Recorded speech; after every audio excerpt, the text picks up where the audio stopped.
एक दिन सुबह का समय था। भाई काम पर गया था और भाभी ने मुझे नाश्ता दिया और कहा, मैं नहा कर आती हूँ। तब तक मैंने नाश्ता कर लिया और टीवी देखने बैठ गया। तभी भाभी ने मुझे आवाज दी, गणेश, मेरे कपड़े दे दो, मैंने टेबल पर रख दिए हैं। मैंने उसकी ड्रेस उठाई और वहां उसका अंडरवियर भी था। मैं उस वक्त थोड़ा असमंजस में था, लेकिन उसे कपड़े देते समय मैं सावधान था, क्योंकि भाभी का सम्मान करना जरूरी था। हालांकि मेरे मन में कुछ बदलाव आया। मैं उसका रूप देखने लगा, मानो वो मेरे सामने खड़ी हो। उसने मुझे फिर आवाज दी और मैं बाथरूम की ओर चला गया। उसके कपड़े उसे दे दिए। उसने फिर से दरवाजा बंद कर दिया और मैं वहीं रुक गया। मैं दरवाजे के छेद से अंदर देखने के लिए उत्सुकता से उठ खड़ा हुआ। यह कोई नहीं था, बस हम दोनों ही थे। भाभी नहा चुकी थी और अपने कपड़े बदल रही थी। मैं सिर्फ उसका पिछला हिस्सा ही देख पा रहा था। कुछ देर बाद वह बाहर आई और, नमस्कार दोस्तों, मेरा नाम गणेश है। ये तब की बात है जब मैं 11 साल का था। मैं बहुत छोटा था जब मैं गर्मी की छुट्टियों में भाई के पास गया था। जब मैं 10वीं क्लास में था तो मेरी भाभी थोड़ी मोटी थी, लेकिन वो बहुत गोरी लग रही थी। वो हर वक्त छोटे कपड़े पहनती रहती थी। पूरे दिन घर पर सिर्फ मैं और भाभी ही होते थे, क्योंकि भाई काम पर जाता था। मैं और भाभी बचपन से ही बहुत फ्री रहते थे। वे मेरे बारे में सब कुछ जानती थी, तो वह मुझे अपने पास पकड़ लेती और गले लगा लेती। हम हर दिन ऐसा करते थे। लेकिन अब मैं बड़ा हो गया था और मुझे उसकी बाहों में बहुत अच्छा महसूस होता था। जब वह मुझे गले लगाती थी तो मेरा साथी बड़ा हो जाता था। फिर मैंने तुरंत उसे गले लगा लिया और मजे लेने लगा। मैं एक दिवस उत्सव के लिए उनके पास गया था। कुछ दिन बीत गए। एक दिन सुबह हो गई। भाई काम पर गए थे और भाभी ने मुझे नाश्ता दिया और कहा, मैं नहा कर आती हूँ। तब तक मैंने नाश्ता कर लिया और टीवी देखने बैठ गया। तभी भाभी ने मुझे आवाज दी, गणेश, मेरे कपड़े दे दो, मैंने टेबल पर रख दिए हैं। मैंने उसकी ड्रेस उठाई और वहां उसका अंडरवियर भी था। मैं उस वक्त थोड़ा असमंजस में था, लेकिन उसे कपड़े देते समय मैं सावधान था, क्योंकि भाभी का सम्मान करना जरूरी था। हालांकि मेरे मन में कुछ बदलाव आया था।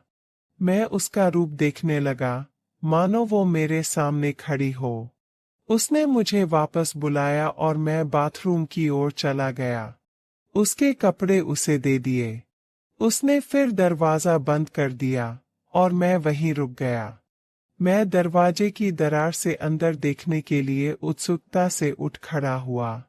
वह कोई नहीं था, बस हम दोनों ही थे।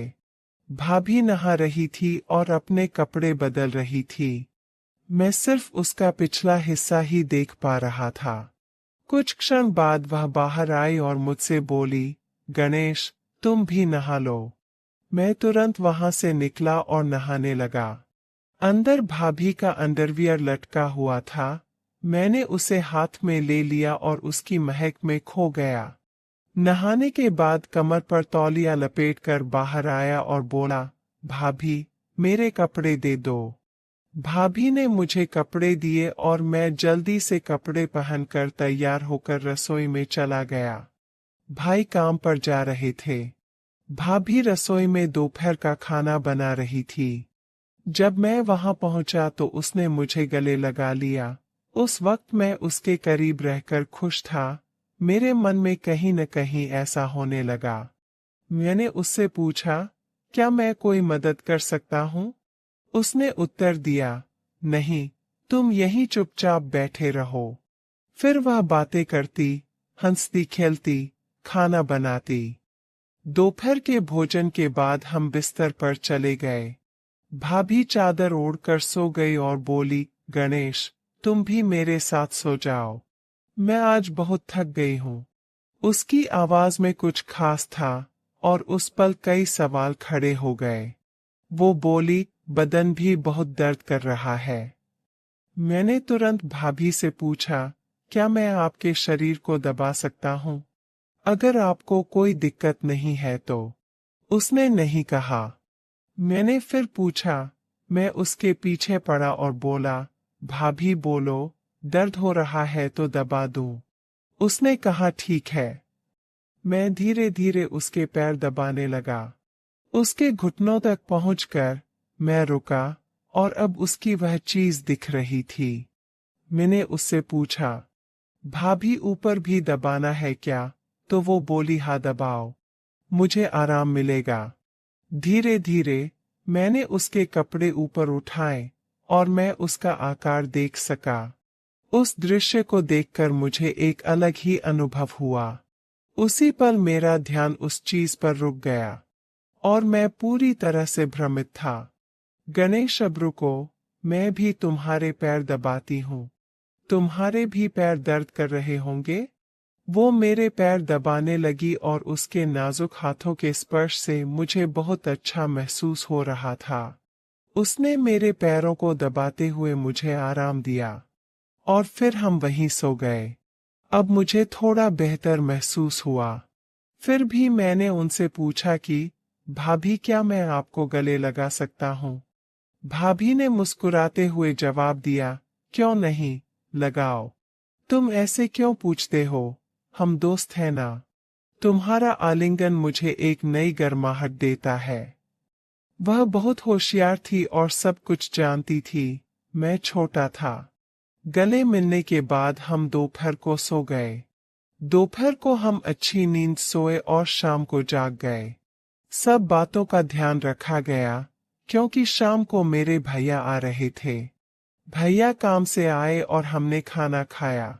भाभी ने कुछ खास पकवान बनाए थे जिससे सबके चेहरे खिले हुए थे। वहां का पूरा माहौल खुशियों से भरा हुआ था। भाभी ने मेरे भाई के लिए बिस्तर नीचे हॉल में लगा दिया। उसके बाद मैं भाभी के साथ बिस्तर पर सो गया। चूंकि हम दोपहर में अच्छी नींद लेते थे, इसलिए हमें रात में नींद नहीं आती थी।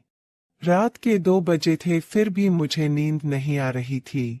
भाभी एक करवट से दूसरे करवट पर सो रही थी, लेकिन उसे भी नींद नहीं आ रही थी। कमरे में एक छोटा सा लाल बल्ब जल रहा था और बाकी कमरा अंधेरे में डूबा हुआ था। उस शांत वातावरण में हमारे मन में विचारों की लहरें दौड़ रही थीं। एक दूसरे के करीब होने के कारण उस पल का रहस्य हमारे दिमाग में घूम रहा था। मियाँ और भाभी अंधेरे में जाग रहे थे। उसने मुझसे कहा, शांत रहो गणेश, शोर मत करो, सुबह के 3 बजे है। और फिर वो सो गई। सुबह हम देर से उठे। भैया उसे जगाने आए और बोले, जल्दी उठो, मैं काम पर जा रहा हूँ। हम उसकी आवाज सुनकर जाग गए और कुछ ही देर में नहाकर तरोताजा हो गए। भाभी ने मेरे लिए कुछ खास व्यंजन बनाए थे ताकि हमारे दिन की शुरुआत अच्छी हो। मेरे पसंदीदा भोजन की महक ने रसोई में एक विशेष माहौल बना दिया और वो मुस्कुराकर मुझसे बोली, चलो अब नाश्ता कर लेते हैं। उसने मुझे चाय और नाश्ता दिया और फिर नहाने चली गई। नाश्ता करते समय मुझे रात की घटनाएं याद आ रही थीं और सोचा कि क्यों न दोपहर को भाभी से इस बारे में बात की जाए। तभी भाभी ने मुझे अपने कपड़े देने के लिए बुलाया। मैं उसके पास कपड़े ले गया और हमेशा की तरह दरवाजे की दरार से उसे कपड़े बदलते हुए देखा। नहाने के बाद भाभी खाना बना रही थी। मैंने उससे पूछा, भाभी खाना हुआ क्या? उन्होंने जवाब दिया, हाँ, थोड़ा सा बाकी है। फिर हमने खाना खाया और आराम करने के लिए बिस्तर पर चले गए। मैं और